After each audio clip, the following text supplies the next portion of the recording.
दोस्तों इस वीडियो में हम डिस्कस करेंगे कैसे हम सेविंग्स अकाउंट के अंदर एक ऑटो स्वीप का ऑप्शन यूज कर सकते हैं और कैसे हम सेविंग्स अकाउंट के अंदर ही एक फिक्स डिपॉजिट का रेट ऑफ इंटरेस्ट अर्न कर सकते हैं। आपने जनरली बहुत बार बैंक्स के आर्टिकल में देखा होगा, यानी जनरली आप जब भी किसी भी बैंक की वेबसाइट पे विजिट करोगे, वहां पे आप जब चेक करोगे फिक्स डिपॉजिट के रेट ऑफ इंटरेस्ट कितने हैं, सेविंग्स अकाउंट के रेट ऑफ इंटरेस्ट कितने हैं, तो लगभग हर बैंक अपने आर्टिकल के अंदर ये लिखता है कि आप हमारे साथ एक सेविंग्स अकाउंट ओपन करो, उसके अंदर आप ऑटो स्वीप इन की फैसिलिटी ऑन कर लो और आपको सेविंग्स अकाउंट पे सेविंग्स अकाउंट का रेट ऑफ इंटरेस्ट नहीं मिलेगा, हम आपको फिक्स डिपॉजिट का रेट ऑफ इंटरेस्ट प्रोवाइड करेंगे। तो इस वीडियो में हम यही डिस्कस करेंगे कि क्या प्रैक्टिकली हमें सेविंग्स अकाउंट के अंदर एक फिक्स डिपॉजिट का रेट ऑफ इंटरेस्ट मिलता है, अगर मिलता है तो इसका क्या बेस्ट वे है यूज करने का, इन सब के अलावा इसकी जो लिमिटेशंस है यानी क्या क्या ड्रॉबैक्स हैं वो भी हम इस वीडियो में डिस्कस करेंगे। यानी ओवरऑल इस वीडियो के अंदर मैं आपको कंप्लीट प्रोसेस बताऊंगा कि एक ऑटो स्वीप इन का क्या मतलब होता है और रिवर्स स्वीप का क्या मतलब होता है। यानी इस वीडियो के अंदर मैं आपको सारी डिटेल बताऊंगा। हाँ, ये बात बिल्कुल ठीक है कि हम सेविंग्स अकाउंट के अंदर एक फिक्स डिपॉजिट का रेट ऑफ इंटरेस्ट कमा सकते हैं, लेकिन यहां पे जो इसके ड्रॉबैक्स हैं वो जानने भी जरूरी है। तो सबसे पहले हम यहां पे वीडियो को स्टार्ट करें, एक बार हम सारी बेसिक चीजें डिस्कस कर लेते हैं। देखो, जनरली हम जब भी किसी भी बैंक में एक सेविंग्स अकाउंट ओपन करते हैं तो आज की डेट में लगभग हर बैंक, कोई भी बैंक, मान लो आज की डेट में स्टेट बैंक ऑफ इंडिया का हमने एग्जांपल लिया, तो वो आज की डेट में 2.70% का रेट ऑफ इंटरेस्ट ऑफर कर रहा है अपने सेविंग्स अकाउंट के ऊपर। ऐसे ही मान लो कोटक महिंद्रा बैंक आज की डेट में 3.50% का रेट ऑफ इंटरेस्ट अपने सेविंग्स अकाउंट पे ऑफर कर रहा है। अब यही कोटक महिंद्रा बैंक लगभग 5.5-6% का रेट ऑफ इंटरेस्ट प्रोवाइड करता है अपने फिक्स डिपॉजिट के ऊपर। अब कस्टमर चाहता है कि मान लो मैं कोटक महिंद्रा बैंक में एक अकाउंट ओपन करूं तो मुझे ये 3.5% का रेट ऑफ इंटरेस्ट ना मिले, मुझे एफडी का रेट ऑफ इंटरेस्ट मिले मेरे ही सेविंग्स अकाउंट के ऊपर। तो ऐसे में बैंक्स ये बोलते हैं, देखो यहां पे हम ये जो एफडी की बात स्टार्ट करें उससे पहले मैं बता देता हूं, कोटक महिंद्रा बैंक एक ऐसा बैंक है जो आपको ऑनलाइन घर बैठे बैठे zero balance savings account opening की फैसिलिटी अवेल करवाते हैं। बिल्कुल ना के बराबर फीस है। अगर आप फिजिकल डेबिट कार्ड अपने घर पे नहीं मंगवाते तो वर्चुअल डेबिट कार्ड आपको मिलेगा जिसकी जीरो फीस है, कोई भी फीस आपको नहीं पे करनी। फिजिकल डेबिट कार्ड अगर आप अपने घर पे मंगवाओगे तो उस केस में 199 रुपीज प्लस 18% जीएसटी आपकी फीस लगेगी। इसके अलावा life time zero balance savings account है, सबसे शानदार अकाउंट है, मैंने अपनी बहुत सारी वीडियोस में भी बताया। इसका अकाउंट ओपनिंग का लिंक भी मैं आपको नीचे डिस्क्रिप्शन बॉक्स में दे दूं। अब यहां पे दोबारा लौटते हैं अपने ऑटो स्वीप फैसिलिटी के ऊपर। तो यहां पे कस्टमर ये चाहता है कि मुझे सेविंग्स अकाउंट के ऊपर एक फिक्स डिपॉजिट का रेट ऑफ इंटरेस्ट मिल जाए। तो ऐसे में अब यहां पे हम समझते हैं कि ठीक है, सेविंग्स अकाउंट के साथ मैंने ये लिंक करवा लिया कि मेरा जो पैसा है ना वो सेविंग्स अकाउंट, देखो होता क्या है, बैंक ये बोलता है कि आपने एक थ्रेशोल्ड लिमिट सेट कर लो। जैसे उदाहरण के तौर पे अभी मेरा जीरो बैलेंस सेविंग्स अकाउंट है, मान लो कोटक महिंद्रा बैंक का ही एग्जांपल लेके चलते हैं, मैंने यहां पे एक zero balance savings account open कर लिया। अब यहां पर बैंक सिंपली ये बोलेगा कि आप एक थ्रेशोल्ड लिमिट सेट कर लो। जैसे उदाहरण के तौर पे मैंने 5,000 रुपए की एक थ्रेशोल्ड लिमिट सेट कर ली।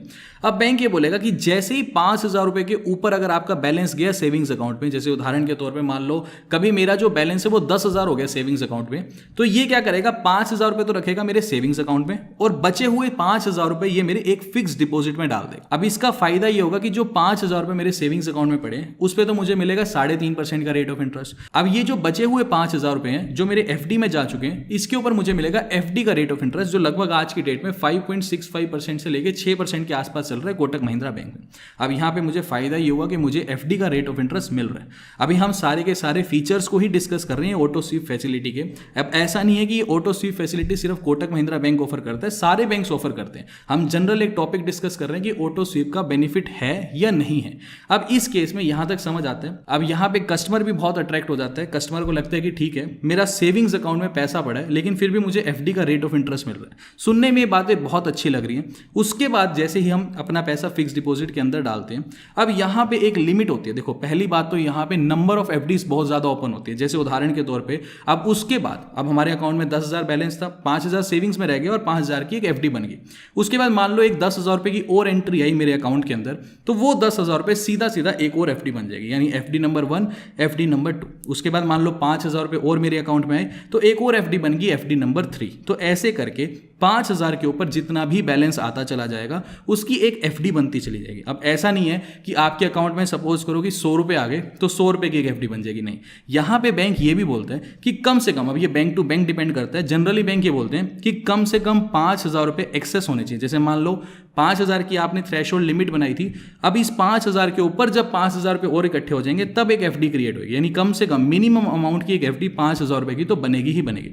लेकिन मान के चलो कि ठीक है, मान लो इसके ऊपर 10,000 रुपये आए, फिर 5,000 और एक्स्ट्रा आए, 20,000 आए, तो मेरी कितनी मल्टीपल नंबर ऑफ एफडीज बनती जा रही है। अब यहां पे इसे हम बोलते हैं ऑटो स्वीप इन, यानी आपका जो पैसा है, एक्सेस पैसा सेविंग्स अकाउंट से वो एक एफडी में क्रिएट हो रहा है। अब इसका उल्टा लेते हैं, इसे हम बोलते हैं रिवर्स स्वीप। अब ये जो रिवर्स स्वीप वर्ड है ये क्रिकेट से उठाया गया। अब रिवर्स स्वीप के अंदर मान लो कभी मुझे 15,000 रुपए की जरूरत है, तो इस केस में 5,000 रुपए तो पड़े हैं मेरे सेविंग्स अकाउंट के अंदर और 10,000 रुपए मेरे एफडी में से ब्रेक हो जाएंगे, यानी जो भी मेरी एक एफडी पड़ी है उसमें से 10,000 रुपए निकलेंगे और 15,000 रुपए मैं विड्रॉ कर लूंगा। अब यहां पे सवाल ये आता है कि मेरे पास तो बहुत सारी एफडी है, इनमें से कौन सी एफडी ब्रेक होगी? तो यहां पे दो मेथड्स होते हैं जब हम रिवर्स स्वीप की बात करते हैं। पहला मेथड है लीफो यानी लास्ट इन फर्स्ट आउट, और दूसरा मेथड है फीफो यानी फर्स्ट इन फर्स्ट आउट। इसको आसान शब्दों में समझो, मान लो मुझे 15,000 रुपए की जरूरत है, तो 5,000 रुपए तो सीधे सीधे मेरे सेविंग्स अकाउंट में से निकल जाएंगे।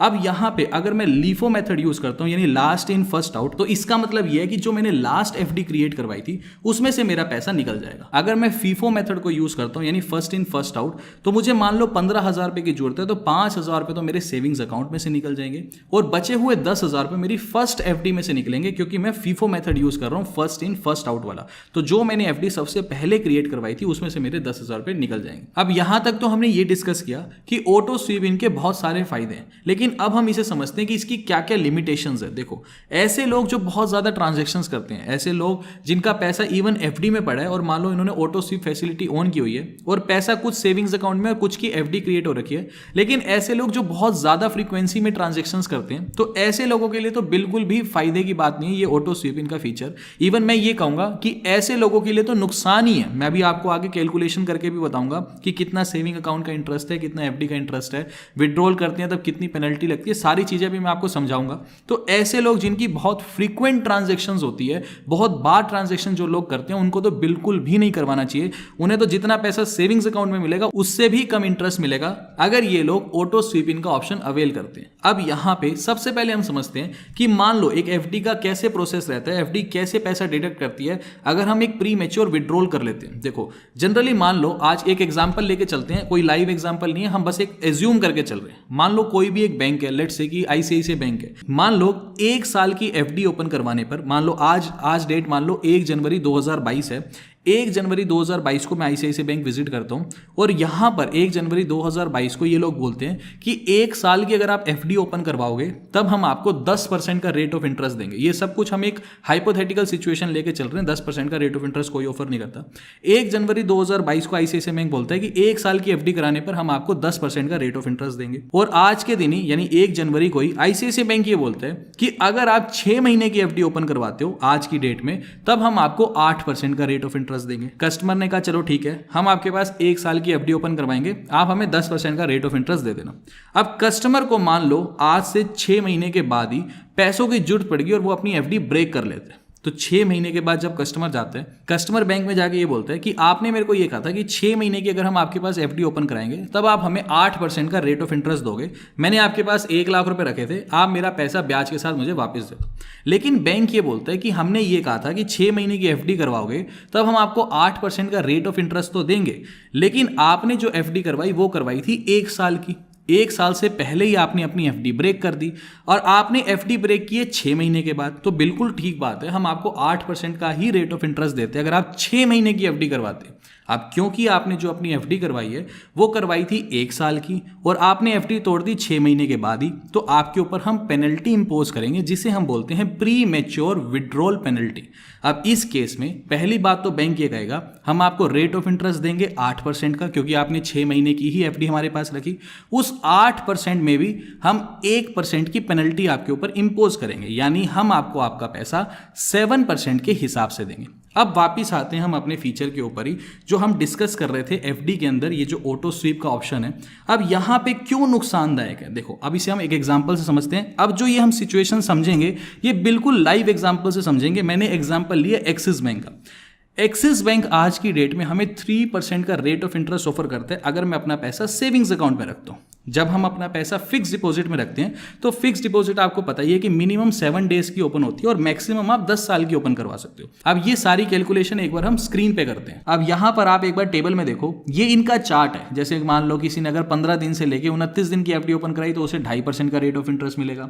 ऐसे ही अगर किसी ने 7 महीने से 8 महीने के बीच एफडी कराई तो उसे 4.40% का रेट ऑफ इंटरेस्ट मिलेगा। अगर किसी ने 1 साल से ऊपर की एफडी कराई तो उसे 5.45% का रेट ऑफ इंटरेस्ट मिलेगा। अब यहां पर मान लो मैंने एक्सिस बैंक के अंदर अपने सेविंग्स अकाउंट पे ऑटो स्वीप की फैसिलिटी अवेल की, तो इस केस में मान लो मेरी थ्रेशोल्ड लिमिट थी 5,000 रुपए की और 5,000 के ऊपर मान लो मेरे अकाउंट में 20,000 रुपए और आ गए, तो ऐसे में 5,000 तो मेरे सेविंग्स अकाउंट में रह जाएंगे और 20,000 की एक एफडी बन जाएगी। अब ठीक है, एफडी बन रही है, एफडी के ऊपर मुझे फिक्स डिपॉजिट का ही रेट ऑफ इंटरेस्ट मिल रहा है। लेकिन मान के चलो मैंने अपना पैसा जो है वो मान लो कि मैंने 45 डेज के बाद इसको ब्रेक कर दी, मान लो कि 45 दिन के बाद मैंने अपनी एफडी ब्रेक कर दी। अब यहाँ पे 45 से लेकर के 60 दिन का जो रेट ऑफ इंटरेस्ट है वो एक्सिस बैंक ऑफर करते हैं 3% का।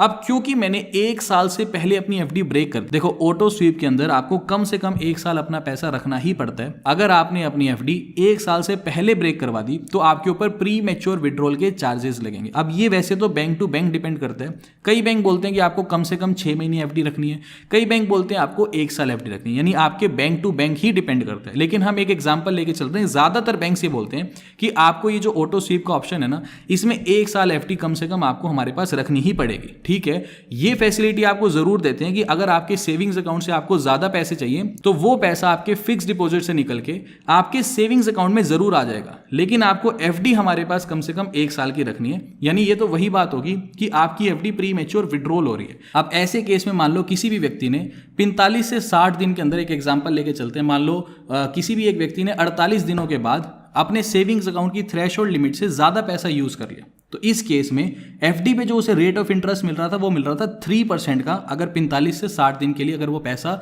फिक्स डिपॉजिट में रखता। अब क्योंकि उसने पैसा जल्दी निकाल लिया तो 3% में से 1% माइनस करो, यानी उसे सिर्फ और सिर्फ 2% का ही रेट ऑफ इंटरेस्ट मिलेगा। अब बताओ ऐसे केस में क्या फायदा हुआ? 3% तो उसे वैसे ही सेविंग्स अकाउंट में मिल रहा था, फिक्स डिपॉजिट कराने का क्या फायदा हुआ? उसे सिर्फ 2% का ही रेट ऑफ इंटरेस्ट मिला। इसीलिए मैंने आपको स्टार्टिंग में ये बताया था कि जो लोग बहुत ज्यादा फ्रीक्वेंट ट्रांजेक्शंस करते हैं उनके लिए ऑटो स्वीप फीचर बिल्कुल भी फायदे की बात नहीं है, इवन नुकसान की ही बात है, क्योंकि हर बार आपके ऊपर प्री मैच्योर विड्रॉल की पेनल्टी लगती चली जाएगी और जो आपका रेट ऑफ इंटरेस्ट है वो आपके सेविंग्स अकाउंट के रेट ऑफ इंटरेस्ट से भी घट जाएगा।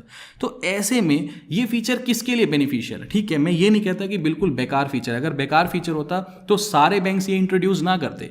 फीचर अच्छा है, लेकिन किन के लिए अच्छा है? उनके लिए अच्छा है जिन्हें यह पता है कि कभी मजबूरी में साल में एक बार मुझे लिक्विडिटी की जरूरत पड़ सकती है, यानी साल में कभी एक बार मेरे पास ऐसा खर्चा आ सकता है कि जिसमें से मैं अपना कुछ पैसा फिक्स डिपॉजिट में से निकलवा सकूं। बाकी मान के चलो कि लेट्स से कि किसी ने 6 महीने 7 महीने के बाद पहली बार अपनी ऐसी ट्रांजेक्शन की है कि एफडी में से पैसा निकलवाना पड़े, तो उस केस में चाहे उसके ऊपर प्री मैच्योर पेनल्टी 1% की भी लग जाए ना, तब भी सेविंग्स अकाउंट से तो वो ज्यादा ही इंटरेस्ट कमा लेगा। और सबसे ज्यादा फायदा किनको है? करंट अकाउंट कस्टमर्स को, क्योंकि करंट अकाउंट के अंदर बैंक आपको 0% का रेट ऑफ इंटरेस्ट ऑफर करता है। तो ऐसे केस में चाहे आप अपने अकाउंट में बैलेंस कुछ भी रखो थ्रेशोल्ड लिमिट से ऊपर, चाहे उसके ऊपर प्री मैच्योर विड्रॉल की पेनल्टी ही क्यों ना लगती हो, आपको 0% से तो ज्यादा ही रेट ऑफ इंटरेस्ट मिलेगा। तो करंट अकाउंट के जो कस्टमर्स हैं उनके लिए तो बेस्ट है, उनके लिए तो जो ये फीचर है यानी फिक्स डिपॉजिट का ऑटो स्वीप इन फीचर ये बेस्ट है, यानी करंट अकाउंट के तो हर कस्टमर को ये फीचर अवेल करवा ही लेना चाहिए। लेकिन सेविंग्स अकाउंट में आपको ये देखना पड़ेगा कि आपकी ट्रांजेक्शन कितनी फ्रीक्वेंटली होती है। दोस्तों उम्मीद करता हूं कि सेविंग्स अकाउंट के अंदर ये जो ऑटो स्वीप इन फीचर है ये आपको समझ आ गया। बाकी इन केस अगर आपका स्टिल फिर भी कुछ डाउट है तो नीचे आप कमेंट करके मुझसे पूछ सकते हो। अभी के लिए this is the end of the video. Thanks for listening and thank you.